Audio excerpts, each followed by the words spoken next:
আসসালামু আলাইকুম, শুভ সকাল। যাচ্ছি পদ্মা নদীর পাড়ে বন্ধুদের সাথে, সবাই মিলে যাব একসাথে, ঠিক আনন্দ করার জন্যই। সাথে ওইখানে পদ্মা নদীর প্রচুর ছোট ছোট মাছ পাওয়া যায়, সেই মাছ কিনব। আমি বাসা থেকে বের হলাম, একে একে সবাই এসে হাজির হবে স্কুল পাড়া মসজিদের কাছে। সেখান থেকে আমরা বন্ধুরা চলে যাব লালপুরে। পাশ দিয়ে পদ্মা নদী প্রবাহিত, আর লালপুর বাজারের পাশে বা নদীর ধারে প্রচুর পদ্মা নদীর মাছ আছে, বড় মাছ, ছোট মাছ, বিভিন্ন ধরনের মাছ। সকালবেলায় যেতে হবে, এখন বাজে 7টা। আমরা রওনা দিচ্ছি, আমি রওনা দিলাম, আর একটু পরে সবাইকে নিয়ে পৌঁছে যাব।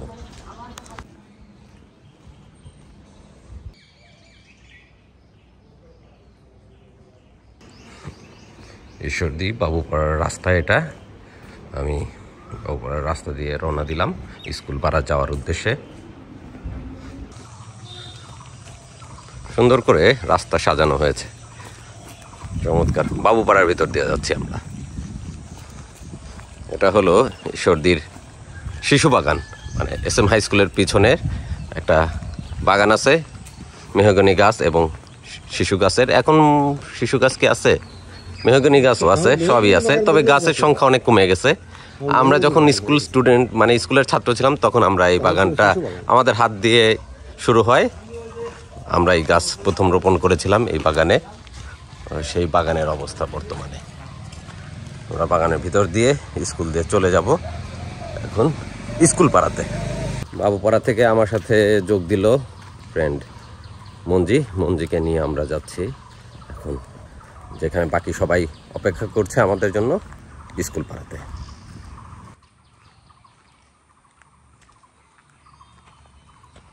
বিশাল আকৃতির গাছ, এক একটা মেহগনি গাছ, সেগুন গাছ। আর এই হচ্ছে আমাদের স্কুল, আমাদের প্রিয় স্কুল। আমরা যখন পড়ালেখা করতাম তখন এই ভবনটা ছিল না, এটা নতুন ভবন। আমাদের পড়ালেখার সময় এইগুলো ছিল, এগুলো এখনো আছে। হ্যাঁ, এটা হ্যাঁ, এই দুটো, হ্যাঁ, সায়েন্স বিল্ডিং। এটা ক্লাস 9-এর, ক্লাস 9-এর সায়েন্স বিল্ডিং, এটা ক্লাস 10-এর সায়েন্স বিল্ডিং। আমরা এই শ্রেণী কক্ষগুলোতেই পড়ালেখা করেছি। চমৎকার সময় ছিল।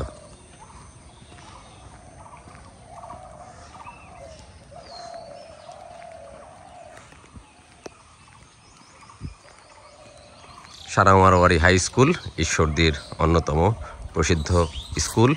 বর্তমানে এর সাথে কলেজও যুক্ত হয়ে গেছে, সারামারোয়ারি স্কুল অ্যান্ড কলেজ। হলো আমাদের স্কুলের বিশাল বড় মাঠ। এখানে এখন ক্রিকেট খেলা, ফুটবল খেলা সহ সব ধরনের খেলাধুলাই নিয়মিত হয়। এটাই হলো আমাদের স্কুল। লেখাটা একটু বড় হয়ে গেছে, আমার সময় এত বড় লেখা ছিল না। আমাদের স্কুল সরকারি সারামারোয়ারি model school and college, Ishwardi পাবনায় স্থাপিত 1917 খ্রিস্টাব্দ। কলেজটা অবশ্য পরে হয়েছে, 2000 সাল থেকে কলেজ স্থাপিত হয়েছে। স্কুল, মসজিদ, শহীদ মিনার ছিল, এখন শুধু শহীদ মিনার হয়েছে। এই রাস্তা আমাদের অনেক স্মৃতি বিজড়িত রাস্তা। আমরা স্কুলে প্রতিদিন আসতাম এই রাস্তা দিয়ে স্কুলে প্রবেশ করার জন্য। আমাদের স্কুল শহীদ মিনার।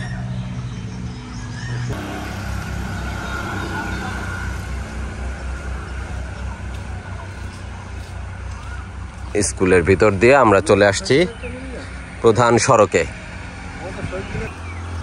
আর এখন আমরা যাচ্ছি রাজশাহী আর ঈশ্বরদী হাইওয়ে ধরে। সামনে স্কুল পাড়া সড়ক, সামনে স্কুল পাড়া মসজিদ। আমরা সেখানে যাব, সবাই আসবে, ওখানে মিলিত হব। ওইখান থেকে চলে যাব লালপুরে। সকালবেলা হওয়ার জন্য রাস্তাটা এখন বেশ ফাঁকা, অনেকেই জগিং করতেছেন, আমরা হেঁটেই যাচ্ছি। কিন্তু একটু পরেই, মানে বেলা বাড়ার সাথে সাথে প্রচণ্ড রকমের ব্যস্ত একটা রাস্তা, মহাসড়ক, এই কারণে তখন আর হাঁটার মতো অবস্থা থাকে না, এখন আমরা হেঁটেই যাই। এটা হলো কলেজে প্রবেশ করার প্রধান ফটক।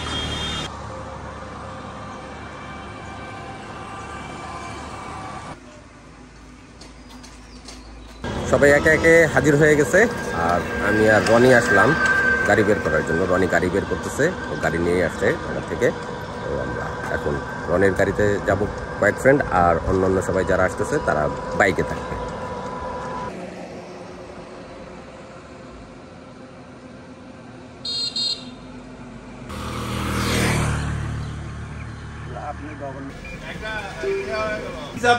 আরো অনেকেই আসছেন, অনেক ফ্রেন্ড আসবে, যে কারণে আমাদের অপেক্ষা করতে হচ্ছে। আমাদের সময় দেওয়া ছিল সকাল 7টায়, কিন্তু 7:30 বেজে গেছে, এখনো অনেকেই এসে উপস্থিত হয় নাই।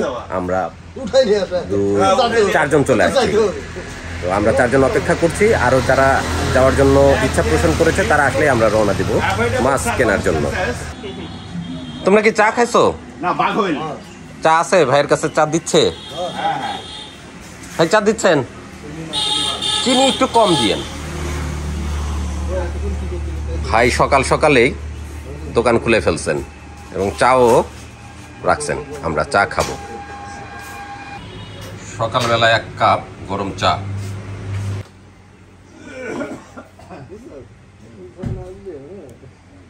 দেখি ভাইয়ের চা খাই, গরম চা সকালবেলাতেই। বাসা থেকে কিছু খেয়ে আসা হয়নি, বিস্কিট আর চা খাই।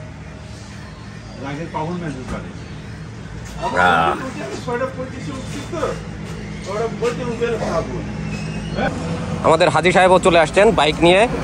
আর অবশিষ্ট কে আছে এখন? সেলিম। সেলিম আসলেই আমরা রওনা দিব। ইতিমধ্যে কাছে কাঁঠাল কিন্তু বেশ বড় বড় সাইজ হয়ে গেছে।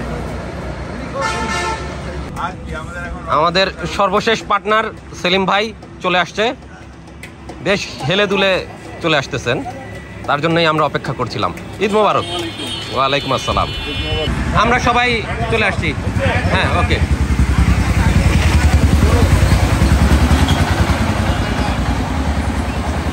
তুমি নিজেই ড্রাইভ করবা? তোমার ড্রাইভার কোথায়? আচ্ছা, হ্যাঁ, তোমরা বাইক নিয়ে টান দাও, আমরা উঠে পড়লাম। বিসমিল্লাহ।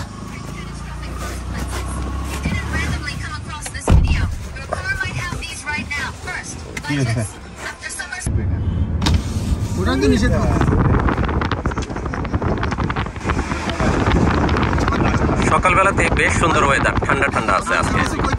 ফেরার পথে আমরা কোনো একটা রেস্টুরেন্টে বসবো ব্রেকফাস্ট করার জন্য।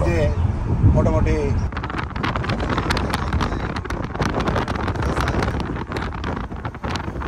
আসো আসো আসো। হ্যাঁ, আমরা চলে আসছি লালপুর বাজারের কাছাকাছি।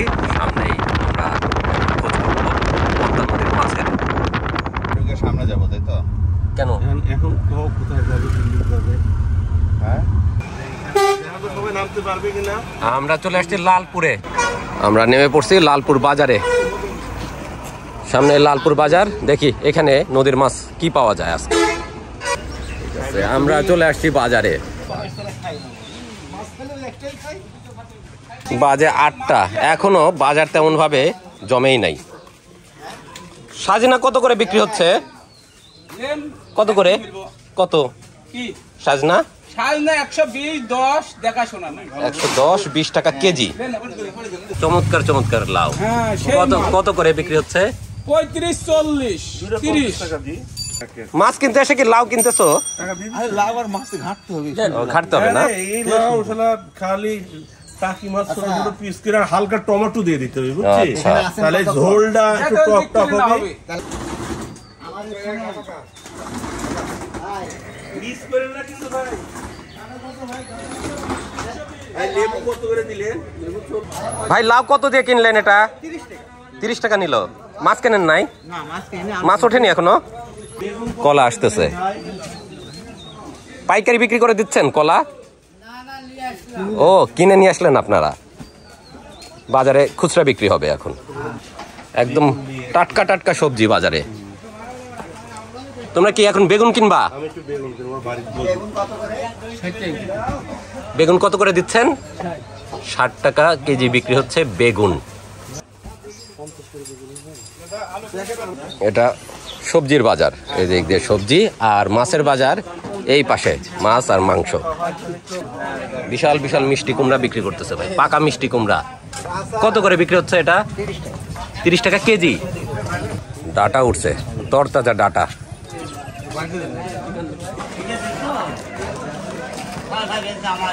সামনে মাছের বাজার আর মাছের আড়ত, সকালবেলা মাছের আড়ত বসে।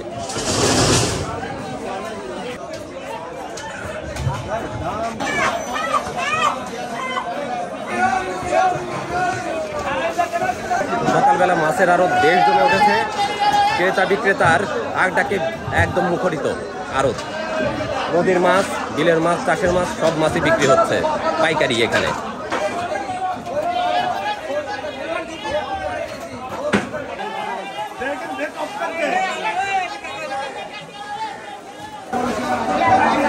কিছু নদীর মাছ এখানে আমরা দেখতে পাচ্ছি। এটা কি পদ্মার মাছ? কত করে দিচ্ছেন? 220 টাকা পোয়া। আর এটা 220 টাকা কেজি। ভাইরা কত করে দিচ্ছেন ভাই? 200 টাকা পোয়া, 800 টাকা কেজি। 800 টাকা কেজি।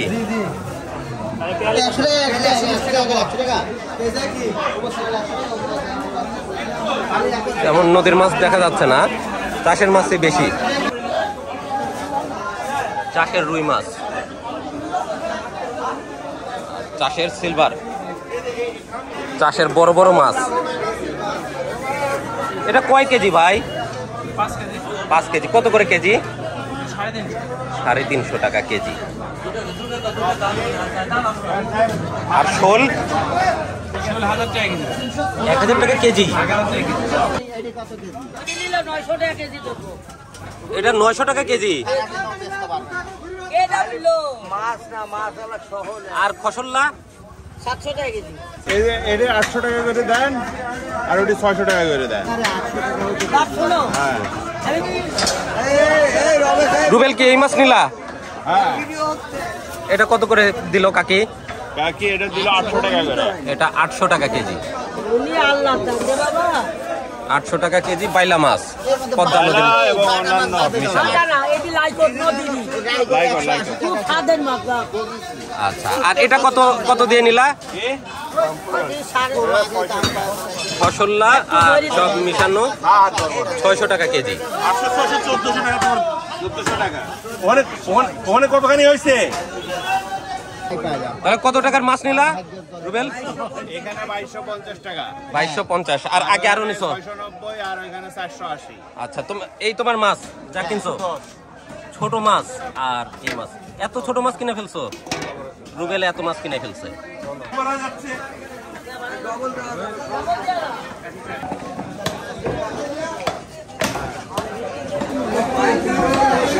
এটা হলো লালপুরের গরু মাংসের বাজার। ভাই ষাঁড় গরু নাকি? কত করে দিচ্ছেন আজকে? ঈদের পরে 700 টাকা কেজি গরুর গোশ। হ্যাঁ, ভাইয়ের নাম কি? আমার নাম রওশন ভাই, কসাই, লালপুর বাজার। লালপুর বাজারে রওশন ভাইয়ের দোকান। ভাই সুন্দর সুন্দর দেশি গরু, ষাঁড় গরু বিক্রি করে প্রতিদিনই না? প্রতিদিন। এক ব্যাগ মাছ, বড় খাসি জব করছে ভাইরা লালপুর বাজারে। ভাই খাসি কত করে বিক্রি হচ্ছে? 1000। বড় খাসি তো ভাই? কয় কেজি ছিল এটা? 20 কেজি বড় খাসি। লালপুর বাজার থেকে সবাই মাছ কিনলো, কেউ আবার শাকসবজিও কিনে নিল। এখন বাজে সকাল 8:30, কিন্তু বাজার তেমনভাবে এখনো জমে ওঠে নাই। রনি কিনলো লাউ, লাউ কিনেছে আর বেগুন কিনেছে।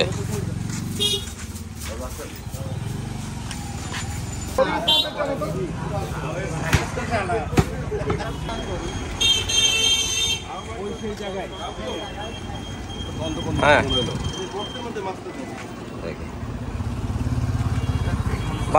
বাজার ঘাট শেষ, বাজার করা হলো। এবার আমাদেরকে ব্রেকফাস্ট সেরে নিতে হবে। পরোটা ভাজতেছে, আমরা পরোটা খাবো।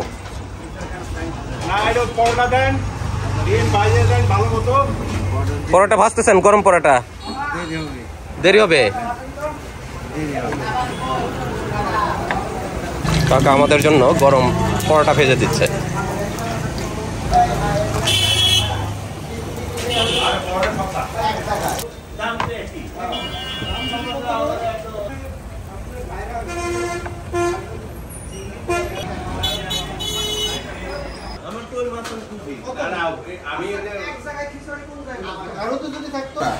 সাবুল খিচুড়ি নিয়ে নিছো না? হ্যাঁ, পরাটায় পুরানা তেল। আচ্ছা, খিচুড়ি আর সবজি খাচ্ছ? খিচুড়ি আর সবজি। ডিম দেয় নাই তোমাকে? ডিম খাবো না, কোলেস্টেরল আছে এই জন্য।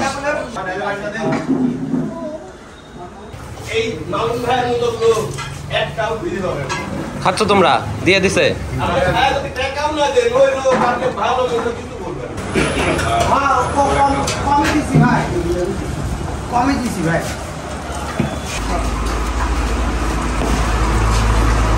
টিস্যু দিয়ে মুছে নিচ্ছ?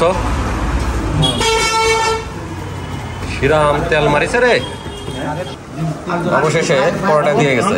পরোটা খেলাম, এবার খিচুড়ি খাবো। রেস্টুরেন্ট থেকে আমরা খিচুড়ি, পরোটা, ডিম, মুরগির মাংস সব খেয়ে বের হচ্ছি। তবে সবাই মিলে যা খাওয়া দাওয়া করলাম তাতে বিল আসলো মাত্র 600 টাকা। সকালবেলার বিল সবাই মিলে 600 টাকা দিলাম। ব্রেকফাস্ট করে আমরা এখন রওনা দিলাম বিদিক মোড়ের উদ্দেশ্যে। সেখানে নাকি চমৎকার চা পাওয়া যায়, বিদিক চা। আমরা ইনফরমেশন পেলাম। ব্রেকফাস্ট করে এখন আমরা চলে যাচ্ছি বিদিক মোড়ে চা খাওয়ার উদ্দেশ্যে।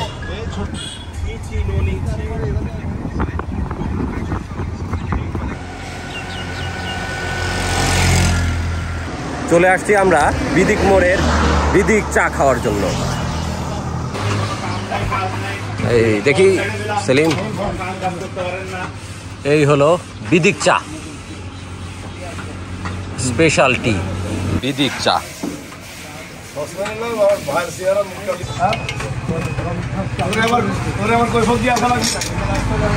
কি বিদিক চা খাওয়ার জন্য ওয়েট করতেছো? বিদিক চা খাবা?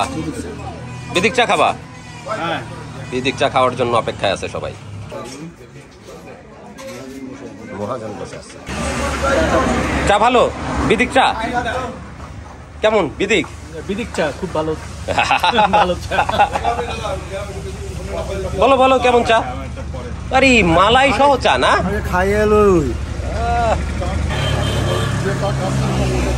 সবাই খাচ্ছে দুধ চা।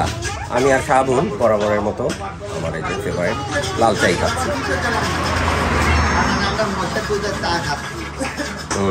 ভালো হয়েছে। আসসালামু আলাইকুম ভাই, ভালো আছেন? আপনার এই বিদিক চা তো বেশ পপুলার আমাদের ঈশ্বরদীতে, অনেকেই চেনে।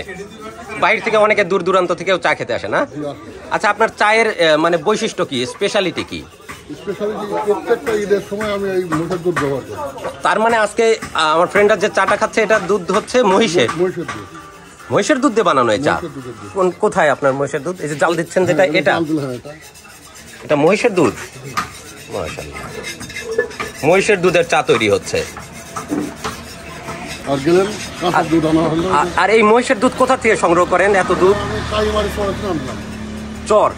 কাইমারি চরে। ওই চরে কি মহিষ পালন হয়? মোষ পালন হয়। কতটুকু আনছেন মহিষের দুধ আজকে? আজকে আমি 17 কেজি। 17 কেজি একদিনেই শেষ হয়ে যাবে আল্লাহর রহমতে? 17 কেজি একদিনে শেষ হবে। আজকেই শেষ হবে আলহামদুলিল্লাহ। এই যে এটা কাঁচা দুধ না মহিষের? এটা কাঁচা দুধ, অনেক ঘন মনে হচ্ছে না? আচ্ছা, এটা আমার জানা ছিল না যে এই চাটা তৈরি হয় মহিষের দুধে। এটা যদি জানতাম তাহলে তো আমি লাল চা না খেয়ে আজকে দুধ চাই খেতাম। যাই হোক, লাল চা খেয়েছি, পরে এক সময় এসে মহিষের দুধের চা খাবো। ও, এটা হচ্ছে আপনার শুধুমাত্র ঈদে আমি এইটা ব্যবহার। ঈদে শুধু মহিষের দুধে, আর নর্মালি আপনি গরুর দুধের চাই বিক্রি করেন? রুবেল, এটা তোমার মহিষের দুধের চা? কিন্তু মহিষের দুধের চা অত্যন্ত টেস্টি। যদিও আমি একটু কড়া চা খাই বলে আমারটা একটু কড়া করে করা হয়েছে। আচ্ছা, তুমি মহিষের দুধের চা আর গরুর দুধের চায়ের ভিতর কি কোনো পার্থক্য বুঝতে পারতেছো? হ্যাঁ, একটা পার্থক্য অবশ্যই আছে। এটা কি স্মেলে না স্বাদে? স্মেলে না, এটা হচ্ছে যে তোমার গরুর দুধের চাটা একটু পাতলা হয়, আচ্ছা, আর মহিষের দুধের চাটা হচ্ছে একটু ঘন হয়। বাহ, এটাই একটু পার্থক্য মনে হলো। প্রধান পার্থক্য। আর স্বাদে আর টেস্টের দিক থেকে মহিষের দুধে একটু হালকা একটু লবণাক্ত ভাব থাকে। একটু লবণাক্ত ভাব থাকবে? হালকা একটু লবণাক্ত ভাব থাকবে, যেটা আসলে এমনিতে বোঝা যাবে না, কিন্তু বোঝা যায়। বোঝা যায়। কিন্তু যদি কারো টেস্ট বার্ড শক্তিশালী হয় সেক্ষেত্রে সে বুঝতে পারবে। বাহ, চমৎকারভাবে মহিষের দুধের চায়ের বৈশিষ্ট্য রুবেল আমাদের সামনে উপস্থাপন করলো।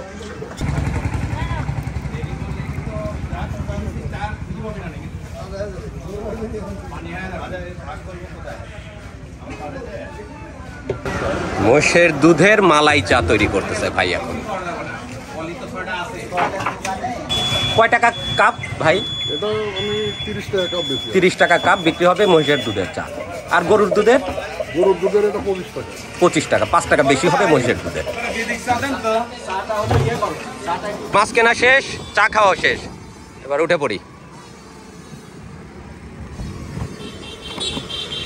বাড়ির কাছে মন চাইলে মারবনি টা। রুবেল, মাছ এখন তো বন্টন করতে হবে। আচ্ছা, মানে মাছ হবে 7 ভাগ। 7 ভাগে বন্টন হবে।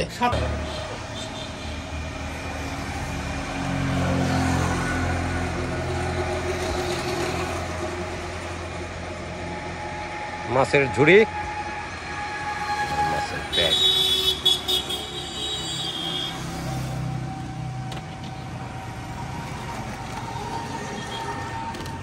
নাও বন্টন শুরু করো। কি বন্টন শুরু করলা? 7টা ভাগ হবে। 7টা ভাগ হবে। লালপুর থেকে আমরা যে মাছ কিনেছি সেই মাছ এখন 7টা ভাগে ভাগ হচ্ছে। তারপরে আমরা বাড়িতে নিয়ে যাই, দুপুরে রান্না করে খাবো ইনশাল্লাহ। নদীর টাটকা মাছ, পদ্মা নদীর মাছ। এটা হলো নদীর পিয়ালি মাছ। হাজি সাহেব পিয়ালি মাছ বন্টন করবে। ঢেলে দাও।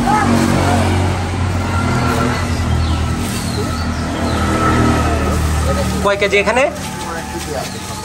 রুবেল, পিয়ালি কয় কেজি? 3 কেজি 600 আছে এই মাছ, ছোট মাছ। তাহলে মাছে দেখো এই কম বেশি করিস না। আচ্ছা, আমি দর্শকদের দেখাই, এইখানে 7টা ভাগে ভাগ করা হয়েছে। আচ্ছা, আপনাদের উপর দায়িত্ব থাকলেও দেখেন কোনটায় কম বেশি হয়েছে আপনারাই জানাবেন। যদি কোনটায় কম বেশি হয় তার লস হয়ে যাবে।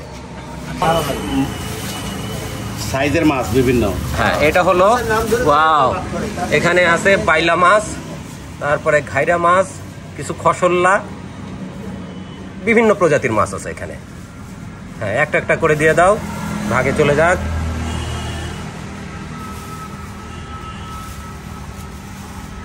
ঈদের আগে আমরা দেখলাম গরুর মাংস ভাগ হচ্ছে রাস্তায় রাস্তায়, আজকে দেখতেছি মাছ ভাগ হচ্ছে। এদিকে রুবেল ব্যস্ত আর এক ভাগ করা নিয়ে, ছোট মাছ ভাগ করতেছে আমাদের রুবেল।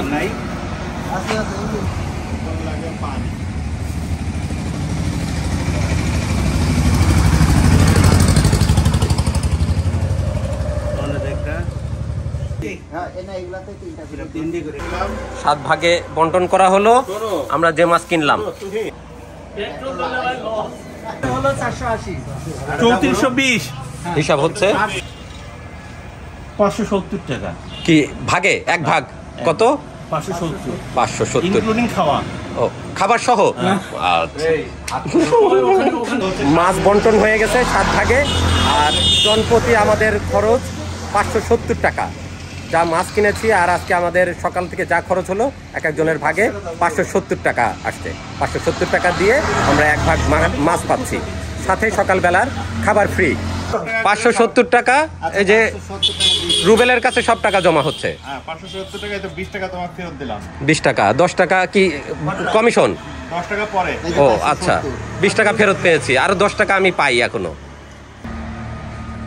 এই যে 570। এই যে সব মাছের টাকা পরিশোধ করতেছে আমাদের রুবেলের কাছে।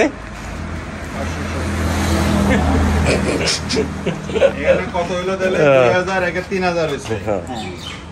আচ্ছা, আমি আলহামদুলিল্লাহ, সকালবেলা বন্ধুরা যে লালপুর থেকে মাছ কিনে নিয়ে আসলাম। মাছ কেনা যতটুকু না তার চাইতে বেশি সকালবেলা বেশ আনন্দ উপভোগ করলাম, ঈদ উদযাপন করলাম, সব মিলিয়ে বেশ চমৎকার একটা ফেরত দিয়ে দাও।